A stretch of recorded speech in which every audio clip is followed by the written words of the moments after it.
মাংস 2 টুকরো রেশমির প্লেটে দিয়ে রেশমির শাশুড়ি বাটি নিয়ে মেয়ের দিকে ফিরে যায়। প্লেটে দুটো মাংস দেখে রেশমি করুণ দৃষ্টিতে শাশুড়ির দিকে তাকায়। রেশমির করুণ দৃষ্টির দিকে খেয়াল করে তার শাশুড়ি নার্গিস বেগম। উনি ওনার মেয়ে প্রিয়ার প্লেটে একের পর এক চামচ দিয়ে মাংস তুলে দিয়ে পরম মমতায় বলল, খা মা খা, কতদিন পর বাসায় আসলি, না জানি তোর ওই জালিম শাশুড়ি তোকে কি না কি খেতে দেয়। শাশুড়ির কথা শুনে রেশমি মুচকি একটা হাসি দেয়, তবে সেটা সবার আড়ালেই। এমন সময় রেশমির শাশুড়ি রেশমির দিকে তাকিয়ে দেখেন রেশমির চোখ তার মেয়ে প্রিয়ার প্লেটে। মুহূর্তে তিনি খেকিয়ে উঠে বলল, এই রেশমি, তোর সাহস দেখে তো আমি অবাক হচ্ছি, এভাবে কুকুরের মতো আমার কলিজার প্লেটের দিকে তাকিয়ে আছো কেন শুনি? রেশমি হকচকিয়ে গেল, চোখটা সাথে সাথে নামিয়ে নিয়ে বলল, আসলে মা, আমাকে কি আর 2 টুকরো মাংস দিবেন? খুব খেতে ইচ্ছা করছে। না, আর হবে না, ভাত তো একটুও খাওনি, মাংস দুটো খেয়ে ফেলেছো, এখন ঝোল দিয়ে খাও, কোনো মাংস তুমি পাবে না। দিন না আম্মা, পাতিলে তো আরো আছে। নার্গিস বেগম তখনই রেশমির পাশে ছুটে গিয়ে রেশমির চুলের মুঠি চেপে ধরে বলল, হারাম জাদি মুখপুরি, একদম চুপ, তোকে মাংস খাওয়াবো কোন দুঃখে? বাপের বাড়ি থেকে কি গরু জবাই করে এনেছিস? তোর বাপ মনে হয় কোনোদিন মাংস খায়নি।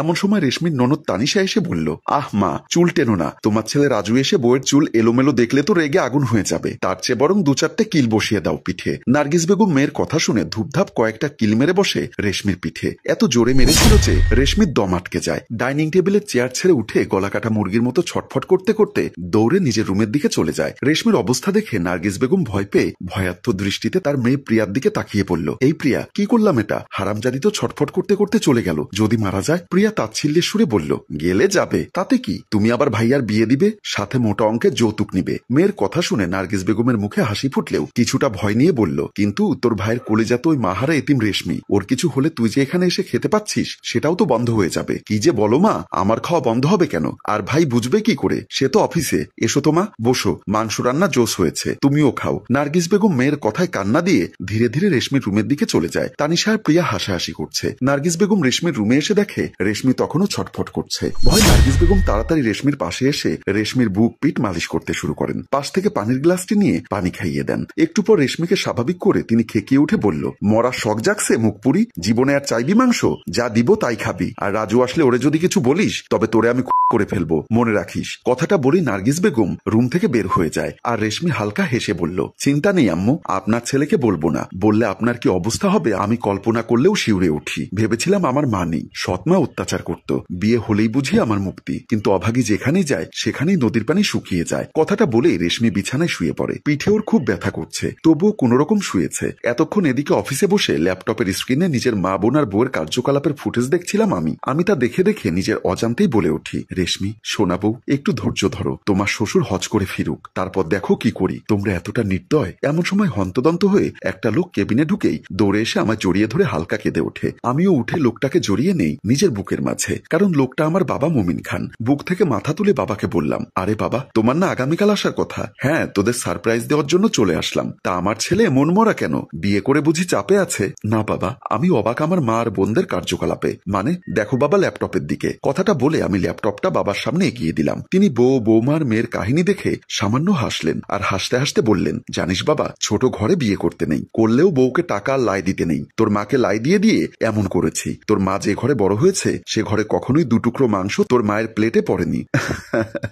বাবা, রেশমি আমার স্ত্রী, তার সাথে এমন করবে ভাবিনি, এটা শাস্তি আমি দিবই। মানে কিভাবে? তুমি এক্ষুনি আমেরিকা চলে যাও 3 মাসের জন্য, ওখানে না নতুন ফ্যাক্টরি করেছি, সেটা তুমি দেখে এসো। মাত্র হজ থেকে আসলাম, একটু বাসায় যাই। না বাবা, তুমি যাও, তোমার বউ আর মেয়ের টাইট দিয়ে তবেই তোমাকে ডাকবো। আমার কথায় বাবা আর কিছু বললেন না, শুধু বললেন, ঠিক আছে, দুপুরে চলে যাব, এখন যাই, কেবিনে ঘুমুই। আচ্ছা বাবা, আমি তবে বাসায় যাই, পাগলিটা কাঁদছে যে আমার। কথাটা বলেই আমি অফিস থেকে বের হয়ে যাই। বাসায় আসার সময় লুকিয়ে ফুচকা কিনলাম পাগলিটার জন্য। সেগুলো ব্যাগে রেখে আমি দরজায় দাঁড়িয়ে কলিং বেল চাপ দিলাম। একটু পর মা এসে দরজা খুলে দেয়। আমি ভেতরে ঢুকি। তখনই মা আমাকে দেখে কিছুটা তুতলিয়ে তুতলিয়ে বলল, রাজু বাবা, তুই দুপুরে যে এলি কেন? আসা কি বারণ নাকি মা? না না, তা কেন হবে, কখনো তো দুপুরে খেতে আসিসনি, তাই আর কি একটু অবাক হয়েছি। হঠাৎ দেখি প্রিয়া এসে আমাকে দেখে বলল, আরে ভাইয়া কেমন আছিস? তেমন ভালো না রে বোন, তোরা একটু থাক, আমি রুম থেকে আসি। কথাটা বলে এগোতে নিব, অমনি মা পেছন থেকে চিৎকার করে উঠে পড়ে যায় মেঝেতে। কিছুটা অবাক হলেও মনে মনে হাসে, এমন রিয়াকশন করে যেন আমি ভয় পেয়ে গেছি। দ্রুত আমি আর প্রিয়া মাকে ধরে রুমের দিকে নিয়ে যাই। মাকে বিছানায় শুয়ে দিলাম। প্রিয়া পাশ থেকে পানি ভর্তি গ্লাস এনে দিতেই আমি নিয়ে কয়েক ফোঁটা পানি মায়ের চোখে মুখে ছিটা মারি। তখনই মা চোখ খুলে। আমি তখন মাকে বললাম, কি হলো মা, পড়ে গেলে কেন হঠাৎ? প্রিয়া আমার কথা শুনে খেকিয়ে উঠে বলল, কি হবে মানে? বোঝো না ভাইয়া, মায়ের বয়স হয়েছে, এত খাটতে কি আর পারে? তুমি এত বড় হয়েও বুঝলে না? আমি অবাক হয়ে বললাম, মা খাটছে মানে? মানে বোঝো না, জমিদার বউ এনে এনেছো ঘরে? সারাদিন রুমে শুয়ে থাকে। সকালে এসেছি, তখন থেকে দেখছি মা একা একা সব কাজ করছে। তো দেখতে তোকে কে বলেছে? নিজে হেল্প করতে পারিসনি? তুই তো মায়ের কাজ এগিয়ে দিতে পারতি। আমার এমন কথা শুনে প্রিয়ার মুখ ফুল স্টপ হয়ে গেল। আমি আবারও বললাম, কথা বলিস না কেন? মাকে সাহায্য করলি না কেন? একা একা যখন কাজ করতে দেখছিলি? আমি কেন করব? কাজের লোক আমি তো? আমার বউ কি কাজের লোক? তাছাড়া কাজের লোক রেখেছি আমি, তিনি কোথায় শুনি? এবার আমার মা বলে ওঠে, তাকে বাদ দিয়ে দিয়েছি। কাজের মেয়ে তো এনেছিস একটা, তাহলে শুধু শুধু আরেকজনকে টাকা কেন দিব? মানে তুমি আমার বউকে কাজের লোক বলছো মা? এমন সময় প্রিয়া আবারও বলল, না তো কি, কাজের লোকই তো। বাকিটা বলার আগেই আমি ঠাস করে প্রিয়াকে একটা থাপ্পড় মেরে দিলাম। তারপর প্রিয়ার চোয়াল শক্ত করে টিপে ধরে বললাম, আর একবার রেশমিকে কাজের লোক শব্দটা উচ্চারণ করে দেখ, তোর জিওবা আমি টেনে ছিঁড়ে আনবো। আমাকে আগের রূপে ফিরে যেতে দিস না। আমার এমন রূপ দেখে মা দ্রুত আমার মাথা পিঠে হাত বুলিয়ে দিতে দিতে বলল, বাবা শান্ত হ, শান্ত হ, আরো বলবে না, ছাড়োকে বাবা। ছেড়ে দেয় প্রিয়াকে। তারপর রুম থেকে বের হয়ে যায়। প্রিয়া মায়ের সামনে ন্যাকা কান্না করতে থাকে। আমি নিজের রুমে এসে দেখি রেশমি বিছানায় শুয়ে আছে। আমি বাচ্চাদের মতো এগিয়ে যাই ওর দিকে। এমন সময় চোখ যায় বিছানার চাদরে। অবাক হয়ে বললাম, ভালো করে রেশমির দিকে তাকিয়ে দেখি পাগলিটা দুহাত দিয়ে পেট চেপে ধরে আছে। ধীরে ধীরে ওর মাথার কাছে গিয়ে বসে আলতো করে ওর মাথার উপর হাত রাখতেই রেশমি চোখ মেলে তাকিয়ে আমাকে দেখে লাফিয়ে উঠে বসে বলল, তুমি এ সময় বাসায়? হ্যাঁ, অফিসে বউয়ের জন্য মন কেমন করছিল তাই চলে আসলাম। তা তুমি এভাবে শুয়েছিলে কেন? রেশমি কিছু না বলে চুপ করে রইল। যা দেখে বললাম, নিজের স্বামীর কাছে লজ্জা পেতে নেই রেশমি। লজ্জা পেলে স্বামীর থেকে ভালোবাসা কম পাবে। তোমার শুরু হয়েছে, আমায় ফোন করে বলতে তো পারতে। মানে আপনাকে বলতে গিয়ে বলতে পারিনি। তাছাড়া বলবোই বা কি করে? আমি কি ওই দামি ফোন ব্যবহার করতে পারি? কি যে বলো রেশমি, তা কি ফোন ব্যবহার করতে পারো তুমি? আমাকে একটা ছোট বাটন ফোন কিনে দিবেন, তাহলেই হবে, বুঝেছেন?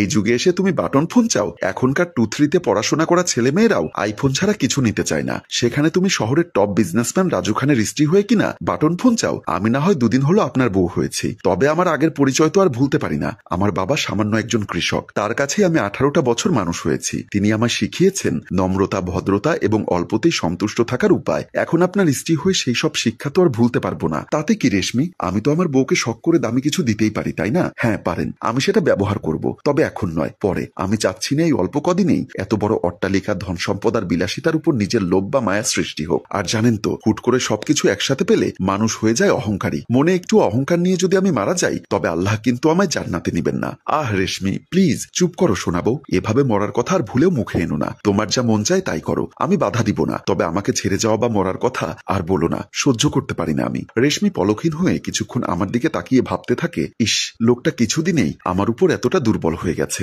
ভাবতেই পারছি না কি দেখতে পেল লোকটা আমার মাঝে। রেশমির এসব ভাবনার মাঝেই ওকে দুহাত দিয়ে ঝাঁকি দিয়ে বললাম, এভাবে কি চুপ করে থাকবে রেশমি? আমার সেবা তো একটু করতে পারো। আর আমি কিছু খাইনি এখনো, করব, তার আগে গোসল করে আসি, তারপর একসাথে খাবো, কেমন? কথাটা বলে রেশমি কোন রকম উঠে ওয়াশরুমের দিকে চলে যায়। আমি ডাইনিং টেবিল থেকে 1 প্লেট ভাত তরকারি নিয়ে রুমের দিকে আসতে যাব, অমনি মায়ের রুম থেকে প্রিয়ার ভারী আর চাপা কণ্ঠ শুনতে পেলাম। তারা বলছে, মা, তোমার সামনে তোমার বড় ছেলে আমায় আঘাত করলো, তুমি কিছু বললে না কেন? কি বলবো আমি? তুই তো জানিসও কেমন। বউ পেয়ে রাতারাতি পরিবর্তন হলেও আগের রূপটা কিন্তু ওর মাঝে রয়েছেই। তাই বলি মা, রেশমির সাথে আর তেমন খারাপ ব্যবহার করিস না। না মা, আমি ছাড়বো না ওই এতিমের বাচ্চাকে। কত বড় সাহস! ওর জন্য ভাইয়া আমায় মেরেছে। আমি প্রতিশোধ নেব মা, চরম প্রতিশোধ নিব। কথাটা বলে প্রিয়া গজগজ করতে করতে সেখান থেকে চলে আসে। প্রিয়া রুমের দরজা খুলে বের হয়ে দেখে আমি দাঁড়িয়ে দরজার সামনে। সে আমাকে দেখে ভয় পেয়ে এক দৌড়ে আমার কাছে চলে যায়। এভাবে প্রিয়াকে দেখে মা বলল, আরে আরে, কি হলো তোর আবার? মাত্র না তুই রেগে বের হয়ে যেতে নিলি, তবে আবার এখনই দৌড়ে আসলি কেন?